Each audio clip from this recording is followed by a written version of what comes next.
एक समय की बात है। एक शांत और सुंदर गांव जैसा राज्य था, जहां एक बुद्धिमान राजा रहता था। एक दिन राजा अपने सिंहासन पर बैठा हुआ गहरी सोच में डूबा हुआ था। वो ठोड़ी पर हाथ रखकर सोच रहा था कि किसी भी काम को करने का सही समय क्या है, सबसे महत्वपूर्ण लोग कौन होते हैं और जीवन में सबसे महत्वपूर्ण काम कौन सा है।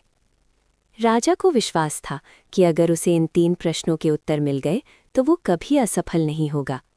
इसलिए राजा ने पूरे राज्य में बड़ा इनाम घोषित कर दिया। गांव के चौपाल में एक राजदूत ने जोर से घोषणा की। गांव वाले हैरान और उत्सुक होकर इकट्ठा हो गए। बहुत सारे विद्वान और बुद्धिमान लोग राजा के दरबार में आए। सबने अलग अलग उत्तर दिए। कुछ विद्वानों ने बड़े कैलेंडर और चार्ट्स दिखाकर कहा कि अगर दिन, महीने और सालों की पहले से योजना बनाई जाए तो हर काम सही समय पर हो सकता है। कुछ दूसरे लोगों ने कहा कि भविष्य की चिंता छोड़कर सिर्फ प्रेजेंट मोमेंट पर ध्यान देना चाहिए और जो सबसे ज़रूरी हो वही करना चाहिए। कुछ सलाहकारों ने कहा कि राजा को एक वाइस काउंसिल बनानी चाहिए जो हर फैसले में मदद करे। कुछ लोगों ने ये भी कहा कि भविष्य सिर्फ जादूगर जानते हैं, इसलिए उनसे सलाह लेनी चाहिए। दूसरे प्रश्न पर भी सबके अलग विचार थे। कोई मंत्रियों को सबसे ज़रूरी बोलता, कोई पुजारियों को, कोई डॉक्टर्स को और कोई योद्धाओं को।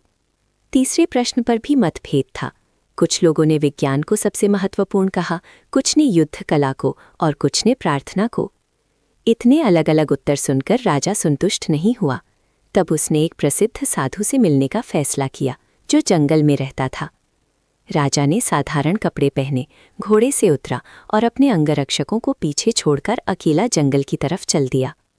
जंगल में एक छोटी सी कुटिया के सामने एक बूढ़ा और कमज़ोर साधु मिट्टी खोद रहा था।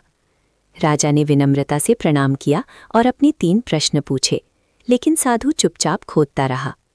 साधु को थका हुआ देख राजा ने फावड़ा लेकर उसकी मदद करनी शुरू कर दी। काफ़ी देर तक वो मिट्टी खोदता रहा। सूरज ढलने लगा, फिर भी साधु ने कोई उत्तर नहीं दिया। तभी साधु ने जंगल की तरफ इशारा किया।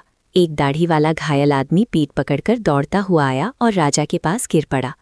राजा और साधु ने मिलकर उसकी चोट साफ की, पट्टी बांधी और उसे पानी पिलाया। रात हो चुकी थी, इसलिए उसे कुटिया के अंदर लिटा दिया।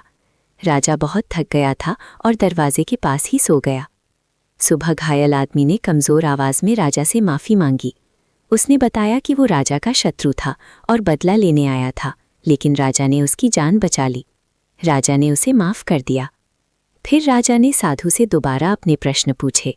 साधु मुस्कुराया और बोला, सबसे महत्वपूर्ण समय अभी है। सबसे महत्वपूर्ण व्यक्ति वही है जो इस समय तुम्हारे साथ है, और सबसे महत्वपूर्ण काम